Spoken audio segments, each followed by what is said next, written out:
ওই ভারতের এক নেত্রী প্রিয়াঙ্কা গান্ধী সম্প্রতি তাদের সংসদে বলেছে ৭১ সালে পাকিস্তানের শক্তিকে দুর্বল করার জন্য ভারত যুদ্ধে সমর্থন দিয়ে বাংলাদেশ সৃষ্টি করেছে। ভারত আমাদের সহযোগিতা করার জন্য পাশে ছিল না, বন্ধুত্বের জন্য পাশে ছিল না, পাকিস্তানকে দুর্বল করতে চেয়েছিল, বাংলাদেশকে শোষণ করতে চেয়েছিল, বাংলাদেশকে করদ রাজ্য বানাতে চেয়েছিল।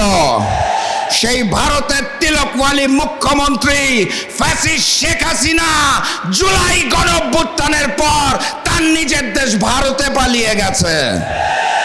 এই বরিশালবাসী ২০২৪ সালের জুলাই মাসের ১৮ তারিখে উই রিভল্ট বলে রাস্তায় নেমে এসেছিল। ২ বছর পর আজকে আরেক ১৮ তারিখ আমি ১১ দলের মঞ্চ থেকে আপনাদের ঘোষণা দিয়ে যেতে চাই, মুনাফেকদের আমরা রাষ্ট্রীয় ক্ষমতায় দেখতে চাই না। অতএব বিপ্লব অনিবার্য। প্রস্তুত আছেন? লড়াই হবে, দেখা হবে রাজপথে, দেখা হবে বিপ্লবে, দেখা হবে বিজয়ে। ১১ দলের সরকারে ইনশাআল্লাহ বিজয়ের পথে যাত্রা শুরু, জীবন অথবা মৃত্যু।